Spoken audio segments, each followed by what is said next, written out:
Hello friends, आज हम लोग प्रकाश परावर्तन तथा अपवर्तन पढ़ने वाले हैं, यानी कि light, reflection and refraction. Class 10th का चैप्टर नंबर 10 है और फिजिक्स जो है यही से स्टार्ट होता है। तो हम लोग सबसे पहले प्रकाश को समझेंगे कि प्रकाश क्या होता है।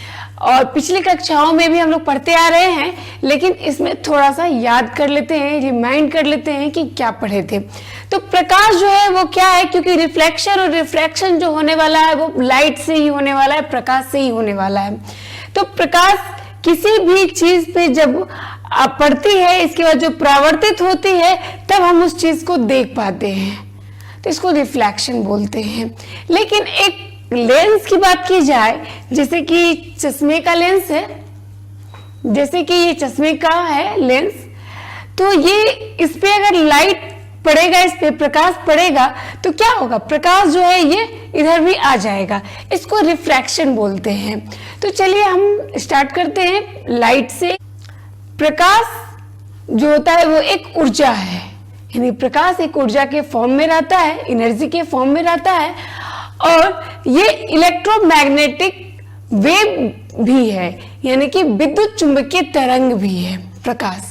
ठीक है, प्रकाश हमेशा सीधी रेखा में गमन करती है, यानी कि प्रकाश अगर किसी चीज पे, मान लीजिए कोई ही ऑब्जेक्ट है, इस पे अगर प्रकाश पड़ता है तो ये जो प्रकाश आता है वो कैसे आ रहा है, एकदम सीधी रेखा में। ये नहीं है कि प्रकाश ऐसे ऐसे घूम घूम के आके तब इससे पड़ रहा है, यानी प्रकाश हमेशा क्या करता है, स्ट्रेट ट्रेवल करता है, स्ट्रेट पाथ पे ट्रेवल करता है लाइट। प्रकाश का जो वेव लेंथ होता है, यानी तरंग दैर्घ्य जिसको बोलते हैं, वो होता है 4000 एंगस्ट्रम से 7000 एंगस्ट्रम के बीच। जब बात की जाए नैनोमीटर में, तो ये 400 नैनोमीटर से 700 नैनोमीटर के बीच होती है।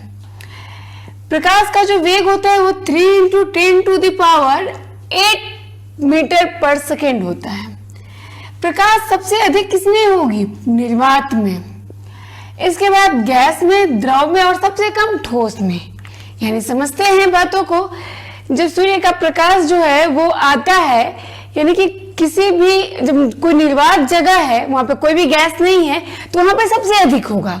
जहां गैस है उससे थोड़ा सा कम होगा, द्रव में उससे थोड़ा कम, और ठोस में एकदम ही कम, ना के बराबर।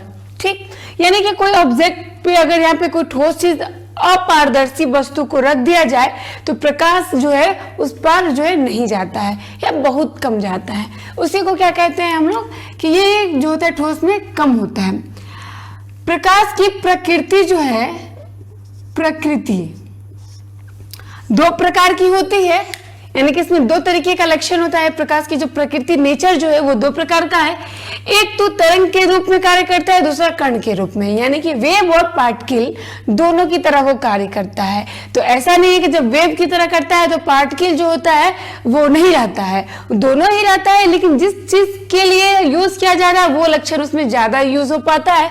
यानी कि देखिए, यानी कि बात करते हैं, जब परावर्तन होता है, अपवर्तन होता है, विवर्तन होता है, ये सारी चीजें जब होती है, तो क्या होता है, प्रकाश को तरंग के रूप में माना गया कि ये तरंग के रूप में जाता है और परावर्तित होकर चला आता है। लेकिन जब पार्टिकल के रूप में कब मानते हैं, फोटॉन में जो है पार्टिकल के रूप में मानते हैं। फोटॉन में क्या मानते हैं, पार्टिकल के रूप में मानते हैं, यानी कण कहते हैं कि ये प्रकाश क्या है, एक कण है। तो आइंस्टीन जो है वो फोटॉन का जो सिद्धांत दिए हैं, उसके अनुसार क्या है, प्रकाश ऊर्जा के छोटे छोटे बंडलों के रूप में चलती है, उसी को क्या कहते हैं, फोटॉन कहते हैं। तो ये फोटॉन समझ लिए, फोटॉन में क्या होता है, पार्टिकल के रूप में चलती है। अब ये चीज जान गए। अब देखिए क्या जानना है हम लोग को, कि एक छोटी सी चीज है विवर्तन, कि विवर्तन क्या होता है। ये तो प्रकाश, अपवर्तन, परावर्तन तो पढ़ना है, एक विवर्तन समझ लीजिए। विवर्तन जो होता है वो है कि अगर प्रकाश जो है चलती है सीधा रेखा में ही, हमेशा सीधी रेखा में गमन करती है, यानी कि चलती है, लेकिन कोई ऑब्जेक्ट अत्यंत छोटा है, एकदम छोटा है, तो प्रकाश क्या होता है, थोड़ा सा मुड़ने की प्रवृत्ति को दर्शाता है। इसी को क्या है, इस प्रकाश के मुड़ने, यानी कि छोटा सा ऑब्जेक्ट है, यहाँ से प्रकाश जो आया मुड़ गया, इस प्रकाश के मुड़ने के, यानी कि इसके मुड़ने की प्रवृत्ति को क्या कहते हैं, प्रकाश का विवर्तन कहते हैं। ठीक है, तो ये चीज जान गए। अब देखिए प्रकाश के बारे में हम लोग क्या जान गए, इतना सारा चीज जान गए। अब प्रकाश का परावर्तन को समझते हैं। तो सबसे पहले हमें इसे मिटाना पड़ेगा। प्रकाश के परावर्तन को देखते हैं। ठीक है, अब प्रकाश के परावर्तन यानी लिख देते हैं यहाँ पे परावर्तन यानी कि रिफ्लेक्शन। तो प्रकाश के परावर्तन के नियम पिछली क्लास में भी आप पढ़ चुके हैं। ठीक है, तो ये प्रकाश के परावर्तन का नियम क्या कहता है वही देखते हैं। पहला चीज देखते हैं कि प्रकाश के परावर्तन का नियम जो हम लोग पढ़ने वाले हैं, यानी कि दर्पण में पढ़ेंगे, यानी कि दर्पण में पढ़ेंगे। नियम जो किसमें पढ़ने वाले हैं, दर्पण में। तो दो तरीके का दर्पण यहाँ पे देखेंगे। सबसे पहले क्या हम लोग देखेंगे, समतल दर्पण यानी कि प्लेन मिरर, समतल दर्पण। और दूसरा जो हो गया वो हो गया गोलीय दर्पण। ठीक है, एक हो गया समतल दर्पण और दूसरा गोलीय दर्पण। तो पहले हम समतल दर्पण की तरफ चलते हैं। समतल दर्पण समझते हैं, यानी कि प्लेन सरफेस, जिसका एकदम सरफेस जो है क्या है, एकदम प्लेन है। तो मान लीजिए ये क्या हो गया, समतल दर्पण एकदम प्लेन है। इसको ए भी मान लेते हैं, ए भी हो गया। अब इस पे कहते हैं कि अगर कोई प्रकाश आता है, यानी कि कोई प्रकाश की किरण आ रही है, तो ये रिफ्लेक्ट हो जाएगा।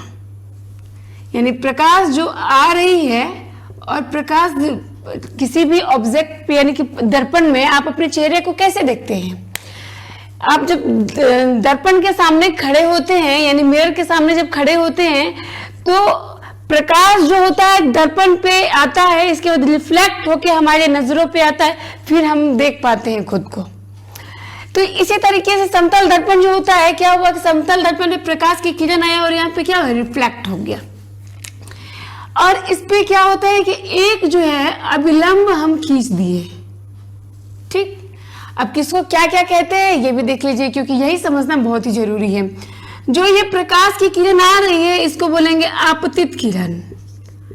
आपतित किरण, ये आपतित किरण हो गया। और जो यहां से लौट के जा रही है उसको बोलेंगे परावर्तित किरण।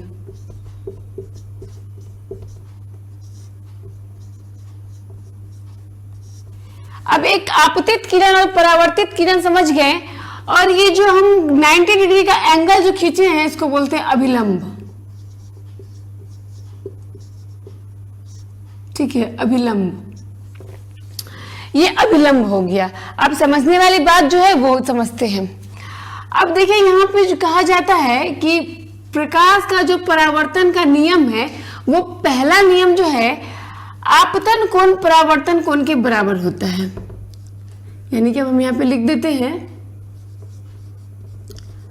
आपतन कोण बराबर परावर्तन कोण।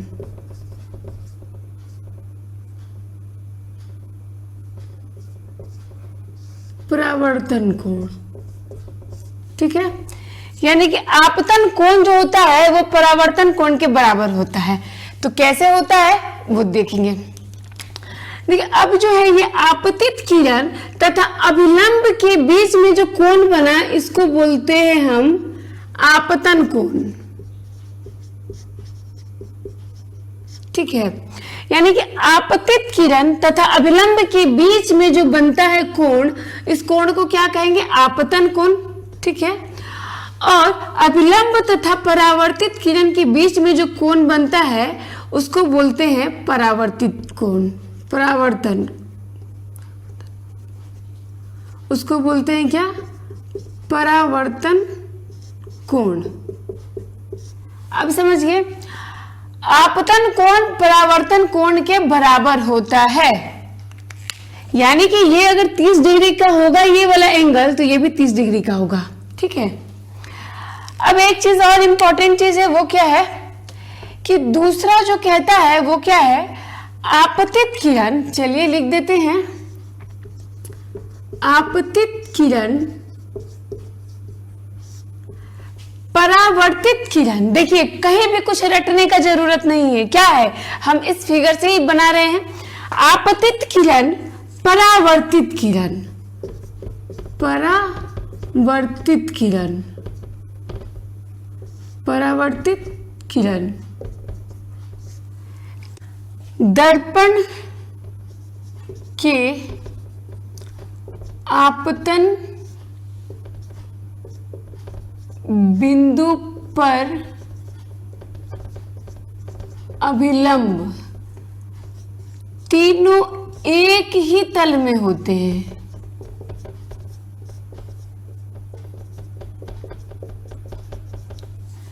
समझे? अब क्या समझना है कि देखिए आपतित किरण, परावर्तित किरण तथा आपतन बिंदु पर खींचा गया अभिलंब तीनों एक ही तल में होते हैं। ये हो गया आपतन कोण परावर्तन कोण के बराबर होता है, यानी ये हो गया आर, परावर्तन कोण जो होता है वो आर हो गया, और आपतन कोण आई। तो हम लिख सकते हैं कि कोण आई बराबर कोण आर, यानी एंगल आई बराबर एंगल आर। समझ गए? अब एक चीज, ये चीज तो हो गया, ये हो गया समतल दर्पण में इसी तरीके से प्रतिबिंब बनता है। अब समतल दर्पण में किस तरीके से प्रतिबिंब बनता है, कैसा प्रतिबिंब बनता है, हम लोग वो देखते हैं। ये मान लेते हैं समतल दर्पण है, इधर कलई किया हुआ है, यानी कि यहाँ पे पोत दिया गया है, और ये जो होता है कि समतल दर्पण, ये समतल दर्पण हो गया। अब इसमें कोई अगर आदमी जो है यहाँ पे खड़ा है, ठीक है, और कोई यहाँ पे खड़ा है, तो ये जो है मिरर से जितना बाहर खड़ा रहेगा उतना ही मिरर के अंदर भी। एग्जैक्टली अगर बन नहीं पाए तो डोंट वरी, ठीक। यानी कि कह रहा है जो, उसी चीज को देखते हैं। समतल दर्पण का पहला चीज है कि वस्तु के साइज के बराबर, वस्तु के साइज के बराबर प्रतिबिंब की साइज, प्रतिबिंब की साइज, ठीक। दूसरा जो है वो है कि ये होता है जो आभासी तथा सीधा प्रतिबिंब बनता है। तीसरा चीज जो है वो है कि पार्श्व परिवर्तन होता है, पार्श्व परिवर्तन, समझाएंगे हर चीजों को। और चौथा जो हो गया ये कि वस्तु के साइज के बराबर है प्रतिबिंब की साइज होगी। इसका जितना यहाँ पे साइज है वही साइज क्या हो गया, वस्तु के साइज के बराबर प्रतिबिंब की साइज हो गई। दूसरा बात हो गया आभासी तथा सीधा। ये क्या है, आभासी प्रतिबिंब बन रहा है, एकदम सीधा प्रतिबिंब बन रहा है, यानी कि आभास कर रहे हैं, यानी कि काल्पनिक प्रतिबिंब है। पार्श्व परिवर्तन का मतलब होता है, ये पार्श्व परिवर्तन का मतलब होता है कि अगर हम लेफ्ट हैंड में अगर लिए हुए हैं इस मार्कर को, तो प्रतिबिंब में दिखाएगा कि हम दाहिने हाथ में लिए हुए हैं, राइट हैंड में लिए हैं। इसी को क्या कहते हैं, पार्श्व परिवर्तन। ऐसा नहीं हो रहा है कि पैर ऊपर हो जा रहा है और सर नीचे हो जा रहा है। परिवर्तन केवल क्या हो रहा है, पार्श्व हो रहा है, यानी कि दाएं का बाएं हो जा रहा है, बाएं का दाहिने हो जा रहा है। इसी को पार्श्व परिवर्तन कहते हैं। ये हो गया। अब इसके बाद क्या पढ़ेंगे हम लोग कि देखिए वस्तु के साइज के बराबर, यानी कि ये जितना दूरी, यानी कि प्रतिबिंब की दूरी, प्रतिबिंब की दूरी उतनी ही होगी जितना कि वस्तु की। अब इसका मतलब समझ रहे हैं, यानी कि हम इस दर्पण से जितना दूर पे यानी कि इस वस्तु को रखे हैं, यानी जो आदमी खड़ा है जितना दूर दिख रहा है दर्पण के बाहर में, यानी वो खड़े हैं, उतना ही दर्पण के पीछे भी। इससे क्या प्रतिबिंब की दूरी उतनी ही होगी, यानी उतनी ही दूर पे ये आदमी खड़ा है जितना दूर पे रियल में खड़ा है। ऐसा ही दिखता है समतल दर्पण। समतल दर्पण का यूज जो हम लोग क्या कर चीज में करते हैं, ड्रेसिंग टेबल में करते हैं, और दूसरा पेरिस्कोप में करते हैं। यानी पेरिस्कोप का यूज किस लिए करते हैं, पेरिस्कोप का यूज करते हैं पनडुब्बी से बाहर देखने के लिए। तो और एक हो गया ड्रेसिंग टेबल। तो ये दो चीजों में इसका यूज होता है समतल दर्पण का। तो घर में समतल दर्पण का यूज करते हैं मिरर मतलब फेस देखने के लिए भी। अब हम समतल दर्पण पढ़ लिए, अब हम लोग पढ़ेंगे गोलीय दर्पण। ठीक, यानी कि परावर्तन का जो नियम है वो उन सारे परावर्तक सतह के लिए लागू होता है जिसपे कि एक कलई किया हुआ हो और उसका परावर्तन हो रहा हो। ठीक, अब देखिए पढ़ेंगे क्या चीज हम लोग परावर्तन के नियम गोलीय दर्पण में। ठीक है, गोलीय दर्पण, चलिए हो गया दर्पण, गोलीय दर्पण। गोलीय दर्पण का मतलब क्या है कि ये एक मान लीजिए कि एक गोला है, तो इसका एक भाग कहीं से कट कर दिया गया। तो दो तरीके का दर्पण लेते हैं ताकि आपको अच्छे समझ में आ जाएगा। ये देखिए एक और भी हो गया, एक और दर्पण लिए हैं। इसमें क्या हो गया कि इसमें बाहर से कलई किया हुआ है, कलई मतलब कि पेंट पोत दिया गया है इसको। आईना देखते हैं ना, मिरर, मिरर में क्या होता है कि पीछे जो होता है वो पेंट किया रहता है, तभी हम अपना मुंह जो है अच्छे से देख सकते हैं मिरर में। अगर पेंट उखड़ जाता है तो मुंह दिखता है, नहीं दिखता है। तो इसीलिए क्या होता है कि वो पेंट किया हुआ रहता है। तो एक ये हो गया, इस दर्पण को देख लीजिए, इधर से इसको अगर मिटा दिया जाए तो ये क्या हो गया, ये हो गया अवतल दर्पण। और एक जो है वो इसको हम लोग अंदर में कलई कर दिए हैं। ठीक, चारों तरफ किया हुआ है। तो अब मान लीजिए कि इस दर्पण को भी कहीं से काट दिया जाए, इसका क्या है, तल उठा हुआ है इसीलिए ये उत्तल हो गया, इसका तल क्या है, धसा हुआ है इसीलिए अवतल दर्पण हो गया। तो गोलीय दर्पण क्या हो गया, दो प्रकार का हो गया, एक अवतल और एक उत्तल। इन्हीं दर्पणों में हम लोग को क्या पढ़ना है, परावर्तन पढ़ना है। अब बात करते हैं कि अवतल दर्पण में समझते हैं कि देखिए अगर ये अवतल दर्पण का पूरा परिचय कर लेते हैं। पहले दोनों दर्पण का एक ही जैसा होता है, केवल क्या है कि अवतल दर्पण में जो होता है हमेशा प्रतिबिंब जो है आगे बनता है, और उत्तल दर्पण में जो प्रतिबिंब बनेगा तो क्या बनेगा, दर्पण के पीछे बनेगा। दर्पण के पीछे बनता है उत्तल दर्पण में, यानी ये कॉनकेव मिरर हो गया, कॉनकेव मिरर, और ये कॉन्वेक्स। ठीक, तो इसमें क्या होगा, हमेशा दर्पण के इधर बनेगा। तो मान लीजिए ये हो गया मुख्य अक्ष। मुख्य अक्ष से पहले हम समझते हैं यहाँ पे वक्रता केंद्र को। ये वक्रता केंद्र क्या है बताते हैं। ये हो गया दर्पण, एक MM दर्पण है जिसमें कि वक्रता केंद्र है, यानी कि गोला के जो गोला अगर ये रहता है तो इसका जो केंद्र होता है वो क्या हो गया, वक्रता केंद्र। और इसका ध्रुव जो हो गया उसको P से इंडिकेट करते हैं, यानी कि डिनोट करते हैं। यहाँ पे हो गया, अगर इसके समानांतर अगर किसी रेखा को गुजारा जाए तो क्या होगा, ये रेखा रिफ्लेक्ट होके किसी न किसी बिंदु पर कटेगा। जिस बिंदु पे कटेगा उसको क्या बोलेंगे, F, यानी कि ये हो गया मुख्य फोकस।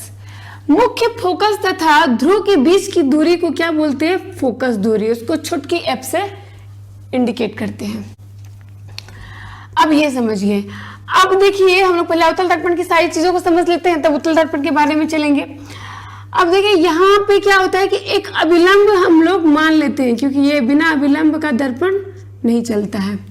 ये अभिलंब हो गया, इस पे अभिलंब खींच दिया गया, यानी कि कोई भी किरण को गुजारा जाएगा तो क्या होगा, यहाँ से ये यहाँ पे रिफ्लेक्ट हो जाता है। जिस जगह पे रिफ्लेक्ट होता है वो फोकस दूरी कहलाता है। और ये क्या हो गया, वक्रता त्रिज्या हो गया, यानी C से लेके P तक की दूरी को क्या बोलते हैं, वक्रता त्रिज्या, और इसको R से डिनोट करते हैं। अब समझते हैं यहाँ पे थोड़ा सा, MN क्या है, MN है दर्पण, C क्या है, वक्रता केंद्र,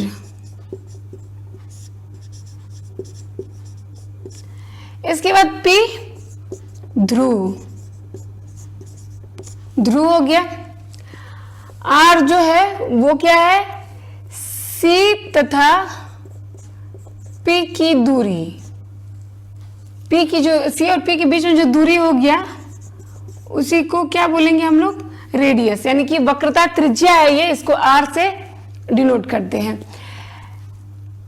एफ यानी मुख्य फोकस तथा ध्रुव के बीच में जो दूरी होता है, लिख ही देते हैं कि दूरी को क्या बोलते हैं, फोकस दूरी, फोकस दूरी। ठीक है, अब यहां तक आपको समझने में दिक्कत नहीं होगी। तो ये चीज जान गए, ये सबसे इंपॉर्टेंट चीज था कि इसका पात्र परिचय कर लिए। तो ये हो गया क्या कि हमारा mn एक दर्पण हो गया, C जो हो गया गोलीय दर्पण का वक्रता केंद्र है।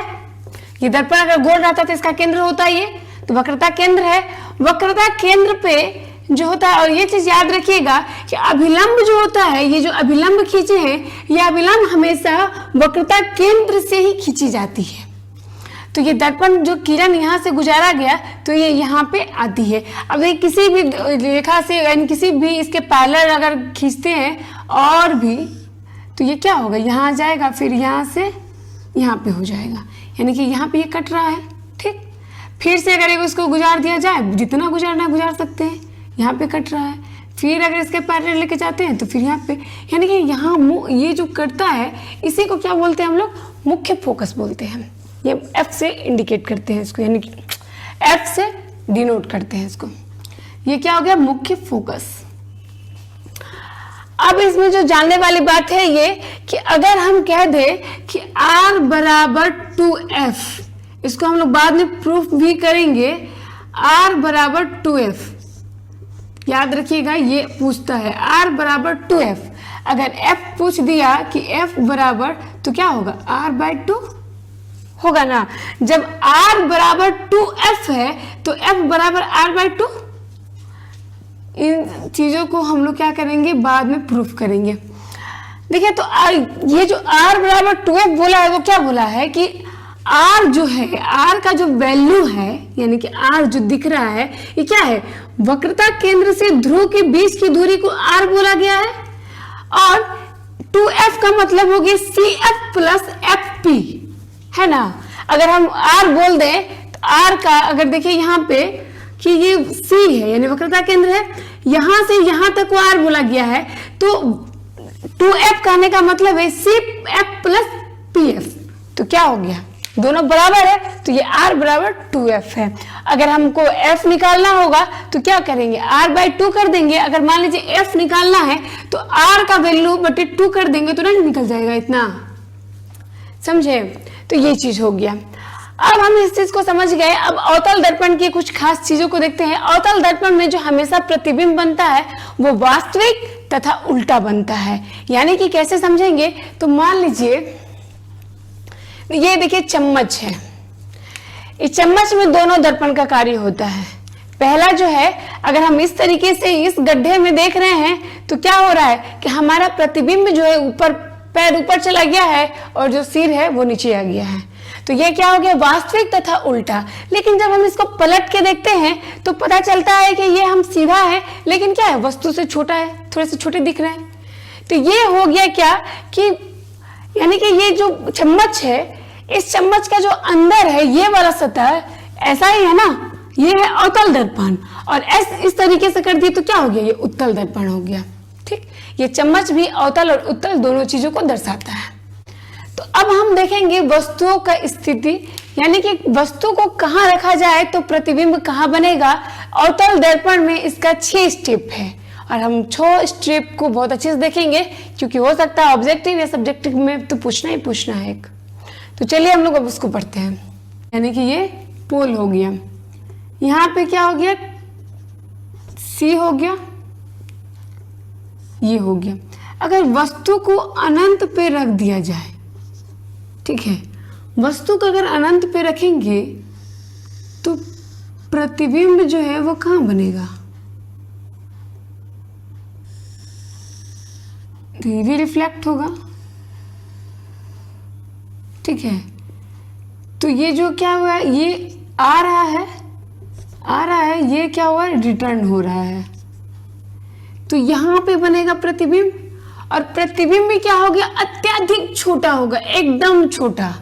तो ये देखिए ए बी मान लेते हैं, ये क्या है हमारा प्रतिबिंब है, और इसका जो है यहाँ पे प्रतिबिंब होगा, छोटा सा प्रतिबिंब बनेगा लेकिन उल्टा बनेगा, यानी कि बहुत ही अत्यंत छोटा, एकदम बिंदु के समान, क्योंकि अनंत पे रखा हुआ है वस्तु।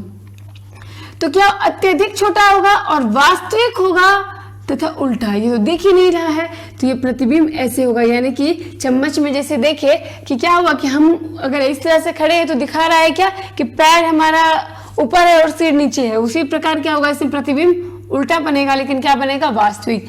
ये हो गया हमारा पहला स्थिति।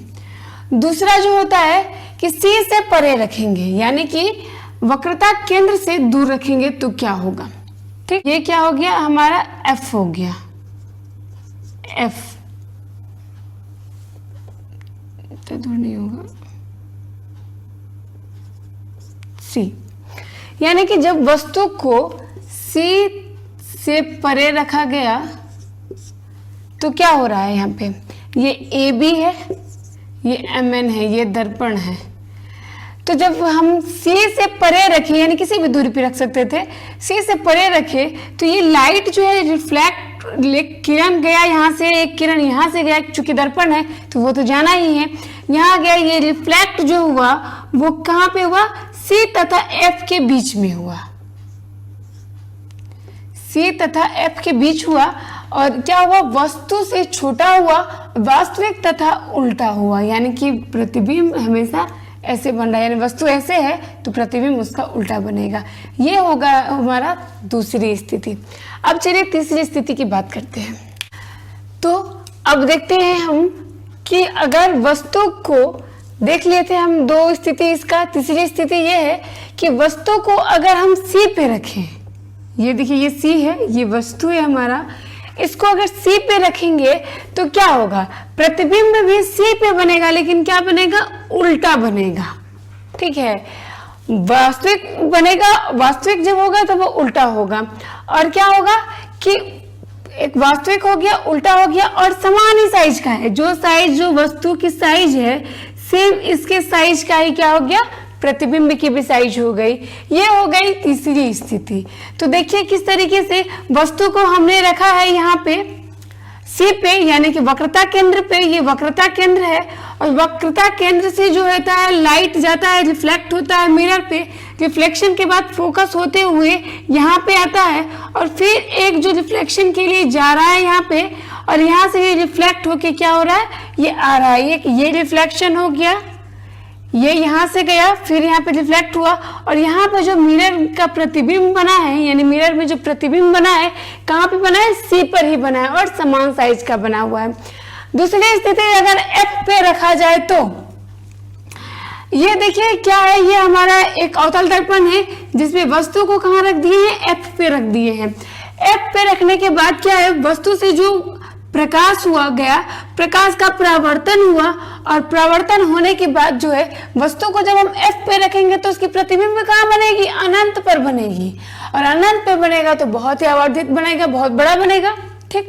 लेकिन वास्तविक और उल्टा होगा, जहां भी प्रतिबिंब बनेगा अनंत पे वो क्या होगा, वास्तविक और उल्टा ही होगा। जब हम वस्तु को रखेंगे कहाँ, सी तथा एफ के बीच में, यानी ये देखिए सी तथा एफ के बीच में इस वस्तु को रख दिए हैं, तो प्रतिबिंब कहाँ बन रहा है, सी से परे, सी से देखिए सी यहाँ पर ही है और इससे दूर बन रहा है प्रतिबिंब, लेकिन प्रतिबिंब कैसा बन रहा है, बड़ा बन रहा है। वस्तु छोटा है तो प्रतिबिंब बड़ा बना, लेकिन वास्तविक तथा उल्टा। और एक छठा है जो कि अब हम लोग आगे देखते हैं। अब देखिए छठा स्थिति है इसका कि दर्पण को जब हम P तथा F के बीच में रखेंगे, यानी कि P ये हो गया ध्रुव और F के बीच में अगर हम रख दिए तो क्या होगा, वस्तु यहाँ पे रखे हैं, वस्तु जो है यहाँ से जाता है, फिर उसी रास्ते ये लौटते हुए कहाँ पे आ जा रहा है, C पे, यानी वक्रता केंद्र पे आ रहा है। और इसका अगर हम बाहर की तरफ यानी दर्पण के पीछे प्रतिबिंब बनता है तो क्या होगा कि हम धीरे धीरे जब इसको यहाँ पे लेके जाएंगे, ये प्रकाश का जो पुंज है वो यहाँ से भी रिफ्लेक्ट होके गया और ये जो है यहाँ पे मिलेगा, तो कहाँ पे मिल रहा है, यहाँ पे, यानी कि ये बनेगा दर्पण के पीछे, ये दर्पण हो गया। तो प्रतिबिंब क्या बना कि दर्पण के पीछे बना, लेकिन वस्तु से बड़ा और सीधा बना। यानी कि सारी स्थितियों में हम लोग अवतल दर्पण में देख लिए कि वास्तविक तथा उल्टा बन रहा था, और वस्तु से छोटा बन रहा था, कभी बड़ा भी बन रहा था, लेकिन उल्टा बन रहा था। मुख्य फोकस और पी के बीच में। तो प्रतिबिंब कहाँ बनता हुआ प्रतीत हो रहा है, वो हो रहा है दर्पण के पीछे। ये हमारा 6 स्टेप है अवतल दर्पण का। अब हम जानते हैं अवतल दर्पण का यूज कहाँ कहाँ होता है। अवतल दर्पण का जो यूज होता है सर्च लाइट के रूप में होता है, जो कि नाई जो हजाम बनाते हैं वहां पे भी जो दाढ़ी को बड़ा बड़ा देखने के लिए यूज किया जाता है अवतल दर्पण का। अवतल दर्पण का और भी बहुत सारे यूज होता है, जैसे कि गाड़ी का जो हेडलाइट होता है उसमें भी अवतल दर्पण का यूज किया जाता है। कि जो सेविंग होता है वहां पे भी यूज हो रहा है, सर्च लाइट के रूप में यूज हो रहा है, हेडलाइट के रूप में भी, यानी कि जो क्या बोलते हैं वाहन जो होते हैं कार वार होता है उसका जो हेडलाइट होता है वो क्या होता है अवतल दर्पण का होता है। तो हम अवतल दर्पण के बारे में पढ़ लिए, उसकी 6 स्थिति था, वो 6 स्थिति को भी देख लिए कि जब वस्तु को जो है फोकस दूरी पर मुख्य फोकस पे रखा जाता है तो प्रतिबिंब अनंत पे बनता है। ये जो लाइट जाता है यहाँ से रिफ्लेक्ट होता है फिर उसी रे में, और क्या होता है यहाँ पे प्रतिबिंब जो है बन रहा है कहाँ पे अनंत पे। और जब अनंत पे प्रतिबिंब बनेगा फोकस पे रखा जाएगा तो कहाँ बन जा रहा था अनंत पे, और वस्तु से बहुत ही बड़ा। तो इस प्रकार जो है हम लोग क्या देखे अवतल दर्पण को देख लिए। अब नेक्स्ट जो होगा क्लास उसमें हम लोग उत्तल दर्पण और जितने भी प्रूफ करने वाले हैं वो सारी चीजों को देखेंगे। Thank you so much.